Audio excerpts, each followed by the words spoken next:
नमस्कार दोस्तों, मैं डॉक्टर उपेंद्र सिंह फौजदार आज आपके सामने एक ऐसे टॉपिक को लेकर उपस्थित हुआ हूं जिसको बोलते हैं अपन ऋतुचर्या। तो मैं आयुर्वेद चिकित्सक हूं और मैं आयुर्वेद से रिलेटेड इसमें होने वाले जो परिवर्तन होते हैं ऋतु के अनुसार, जो अपने को आहार विहार रखना है मनुष्य को, जो खान पान रखना है उसके बारे में आपको बताऊंगा और उसके बारे में आपको समझाने का प्रयास करूंगा। बात करते हैं अपन डॉक्टर से ऋतुचर्या की, तो जिसको अपन सीजन रूटीन भी बोलते हैं इंग्लिश में। तो ऋतुचर्या में क्या होता है, ऋतुचर्या सबसे महत्वपूर्ण और थोड़ा कठिन विषय है। यहाँ से दोषों की अवस्था जैसे संचय, प्रकोप, प्रशमन और ऋतु के अनुसार आहार विहार आदि से संबंधित प्रश्न पूछे भी जाते हैं एग्जाम्स के अंदर, और अपने को वो आने कॉम्पिटिटिव एग्जाम हो या अपना थ्योरी एग्जाम हो, दोनों ही एग्जाम के अंदर ऋतुचर्या से क्वेश्चन आना निश्चित होता है। अब बात करते हैं दोषों का ऋतु के अनुसार जो चक्र होता है वो कैसे होता है, इसे रट लेना है सभी को अनिवार्य रूप से। तो अब अपन बात करते हैं आगे। इसमें जैसे दोष संचय की बात कर रहे हैं, प्रकोप की बात करें, प्रशमन की बात करें, तो 3 दोष होते हैं आयुर्वेद के अनुसार, जिनको वात, पित्त और कफ के नाम से जाना जाता है।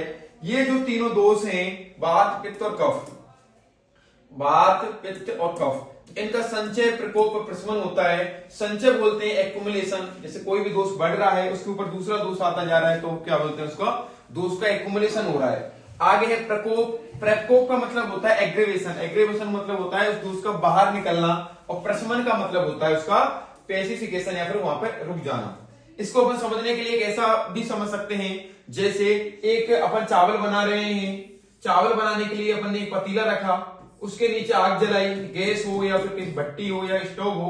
आग जलाने के बाद उसमें अपन ने क्या किया, पहले चावल डाले,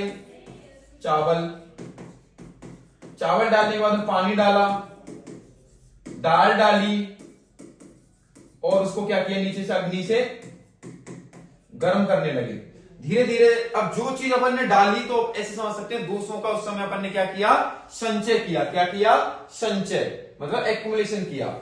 अब क्या होगा, जैसे जैसे अग्नि नीचे से जलेगी तो धीरे धीरे इनका क्या होने लगेगा, प्रकोप होने लगेगा। प्रकोप के बाद में लास्ट में क्या होगा, इनका प्रशमन होगा। तो उसी प्रकार से जो अपने प्राकृत अवस्था में जो दोष होते हैं, वात, पित्त, कफ, इनका ऋतु के अनुसार संचय, प्रकोप और प्रशमन होता रहता है। तो जैसी दोष की अवस्था होती है उसी के अनुसार अपने को खान पान, आहार विहार उसका ध्यान रखा जाना चाहिए, उसी से अपन स्वस्थ रह सकते हैं। अब बात करते हैं वात जो दोष होता है, इसका संचय कब होता है, तो वात दोष का संचय ग्रीष्म ऋतु के अंदर होगा। वात मतलब कब बढ़ेगी, ग्रीष्म ऋतु में इसका क्या होगा, संचय होगा, और वर्षा में ऑटोमेटिक क्या हो जाएगा, इसका प्रकोप हो जाएगा, शरद में क्या हो जाएगा, इसका शमन हो जाएगा। तो ये क्या अपन ने किसका देख लिया, वात का संचय, प्रकोप और प्रशमन। जो 6 ऋतुएं होती हैं उनको अपन बोलते हैं, इसी क्रम में पढ़ेंगे, शिशिर, वसंत, ग्रीष्म, वर्षा, शरद और हेमंत। शिशिर, वसंत, ग्रीष्म, वर्षा, शरद और हेमंत। 1 2 3 4 5 और 6। इसको अपन शिव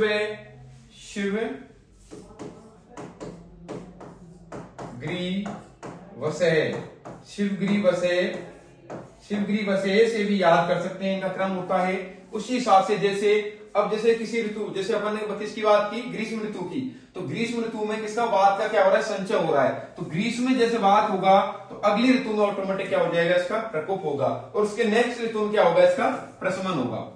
अपने को केवल संचय याद रखना है, प्रकोप प्रशमन अपने को आगे बढ़ता चला जाना है। बात करते हैं अपन पित्त दोष की, तो पित्त दोष कब बढ़ता है, इस पित्त दोष का संचय कब होगा, वर्षा में होगा। वर्षा ऋतु में क्या होगा, पित्त का संचय होने लगता है, और उसका शरद में क्या होगा, प्रकोप होगा, और हेमंत में क्या हो जाएगा, इसका शमन हो जाएगा। कफ दोष की बात करें तो शिशिर ऋतु में कफ दोष का क्या होता है, संचय होता है।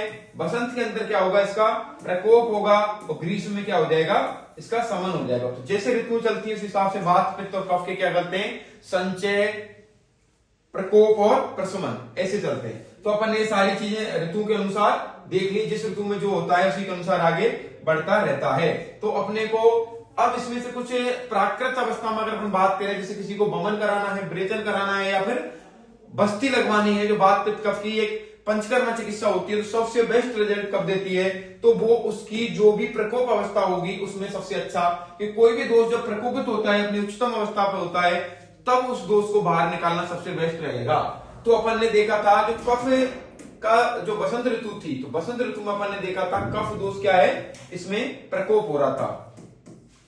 बसंत ऋतु में कफ का प्रकोप हो रहा था। शरद ऋतु में क्या है, तो इसमें शरद ऋतु में पित्त का प्रकोप हो रहा था, प्रकोप काल था। आगे नेक्स्ट है वर्षा। वर्षा ऋतु में अगर बात करें तो वात दोष का प्रकोप काल था। तो जिस ऋतु में जो जो प्रकोप काल था उनको उसी में ही क्या कर देना चाहिए, शमन के लिए, शोधन के लिए, अपन क्या है, प्यूरिफिकेशन करने के लिए कराना चाहिए। इसीलिए जो वात पित्त कफ होते हैं, वात पित्त और कफ, इन दोषों की शोधन चिकित्सा सबसे बेस्ट होती है। वात में बस्ती, पित्त में विरेचन और कफ में वमन। वमन को अपन इंड्यूस्ड वोमिटिंग भी बोलते हैं, जैसे किसी को उल्टी करवाना, पर ये चिकित्सक की देखरेख में, चिकित्सक के द्वारा करवाई जाती है, इसलिए इसको चिकित्सा बोलते हैं, ना कि कोई बीमारी। अब बात करते हैं शरद ऋतु। इसमें अपन विरेचन कराते हैं। विरेचन मतलब जैसे डायरिया या दस्त, पर ये एक चिकित्सक की देखरेख में करवाई जाती है, इसलिए इसको अपन चिकित्सा के अंतर्गत लेते हैं। और बस्ती होती है जिसमें अपन स्नेह पदार्थ का, घृत या तेल का क्या कराते हैं, उसमें सेवन कराते हैं। स्नेह पदार्थ का मतलब घृत और तेल का अपन बस्ती मार्ग के द्वारा उसमें इंसर्ट कराते हैं, वेजाइना या एनस के द्वारा। तो यहाँ अपन ने क्या है, शोधन चिकित्सा थी पंचकर्मा की, उसको देखने का प्रयास किया, उसको जाना। अब डॉक्टर से अपन आगे चलते हैं, तो ऋतु के अनुसार क्या क्या खाना चाहिए, क्या क्या नियम होते हैं आयुर्वेदा में, उनको अपन जानने का प्रयास करते हैं। जैसे जैसी ऋतु है उस ऋतु के अनुसार ही अपने को खाना खाना चाहिए। अब अपन आगे देखते हैं, जैसे हेमंत और शिशिर ऋतु है, तो इसको विंटर सीजन बोलते हैं, या सर्दियां ज्यादा पड़ती हैं। तो इस ऋतु में क्या है, जठराग्नि सबसे तीव्र होती है। अब बात करते हैं बच्चों, जठराग्नि क्या होती है, तो जठराग्नि को अपन डाइजेस्टिव फायर बोलते हैं। जठराग्नि को क्या बोलते हैं, डाइजेस्टिव फायर। अब ये डाइजेस्टिव फायर क्या है, तो जो भूख लगती है ना अपने को, तो भूख के लिए जो अग्नि होती है अपने अंदर, उसको डाइजेस्टिव फायर बोलते हैं, जिसकी वजह से अपना खाना पचता है। टोटल हमारे शरीर में 13 प्रकार की अग्नियां होती हैं, जिनमें प्रधान अग्नि जठराग्नि है, बाकी 7 धातु अग्नि होती है, 7 धातु अग्नि, और 5 होती है भूताग्नियां, और 1 होती है जठराग्नि। और जो बच्चों ये जठराग्नि होती है